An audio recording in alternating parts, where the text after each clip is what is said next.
How can you value your business to get funded?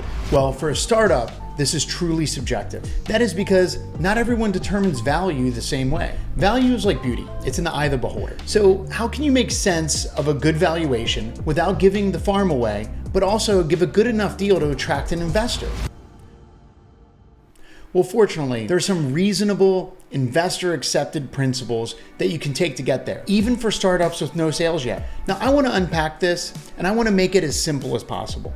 I also want to focus the topic today on startups that are not producing sales yet, in which case they would be considered pre-revenue companies. Now, some people will say determine value is arbitrary when your business is pre-revenue, and to simply come up with the percentage that you feel an initial investment is worth for the amount of money you're asking for. For example, if you need $1 million in startup capital, then associate that with the percentage of the business that you think the $1 million is worth to you today to be able to get your business started. The general rule of thumb that entrepreneurs like to use is anywhere between like 10 to 30% for that initial startup capital. That method has worked before, and I'm sure it's still gonna work in the future for some people. But for me, it isn't super thoughtful, nor does it demonstrate why an investor should agree to something closer to the 10% rather than not ask for something closer to the 30% for that initial startup capital. Here's what I like to do, and it lends itself to the importance of having a financial model or detailed projections. Something I spoke about in my other video,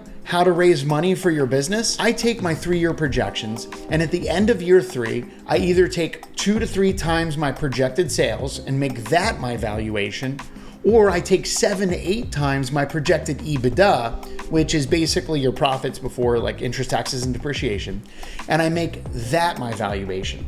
Now, I go with whatever number is greater and makes my business look more attractive. So for example, if I have some great margins, then the projected EBITDA method, it's gonna show that. On the other hand, if I expect strong sales in 3 years, then I take the projected sales method approach. In simple terms, it's your projected value of your business at the end of year 3, assuming that you get the money you need now and everything goes right. Now, I prefer this approach because when you're asked how you got your valuation, and you're definitely gonna be asked that, expect it, 100%, you're gonna have a solid response on how you got your value for your business, and it's a reasonable starting point. Now, if you get pushback on your proposed valuation, it's a lot easier to refute as well, because you can reference the assumptions that you made in your financial model or your projection. Now, of course, when making the 3-year projections, you're gonna wanna do some research on the industry that you're going into and the potential competitors in that industry along with their data points. That's gonna give you a direct comparison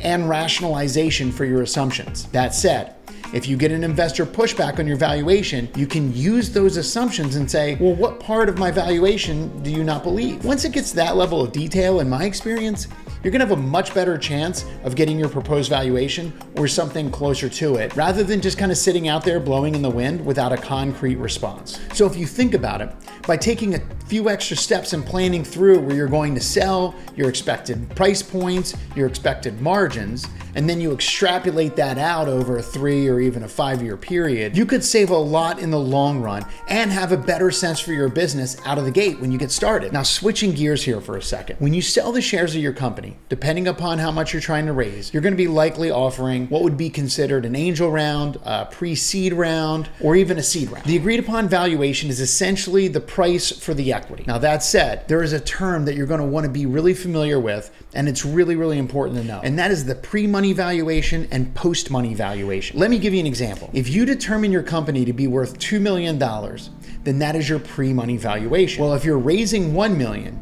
and you said your business is worth $2 million to an investor, how much of the company do you think you need to give up for that $1 million? Now, if you said 50%, you'd be wrong. It's actually 33% that you'd be giving up. And here's why. Your $2 million is the stated value before you receive the investment. So it's your pre-money. Once you receive the investment of $1 million from a financial perspective, that $1 million is added to the company's total value, making it a total of $3 million, which would be your post-money. In most cases, dilution, or the calculation of what you give up in equity, is based on post-money value, not pre-money. So that $1 million investment represents 33% of the post-money total, meaning you keep 66% of the business. Now, I hope you're still with me here, because now that you're armed with that information, I want you to think about how important it is to be able to justify your valuation thoughtfully to get the best chance at a higher valuation. Using the same example, imagine if the investor says, I don't agree that your business is worth $2 million. I think your business is worth $1 million. And you end up agreeing that your business is worth $1 million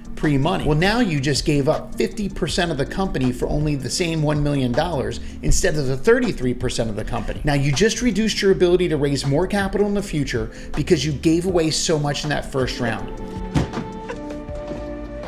That is why it's so important that you have a thoughtful approach to your valuation. Now drop a comment below if you'd like to see me make a video on how to structure a financial plan to get your business funded, or if there are any other topics on capital raising that you would like to learn more about. Also, if you like this video, I would appreciate it if you could hit the like and subscribe button. Thank you so much for watching, and take care.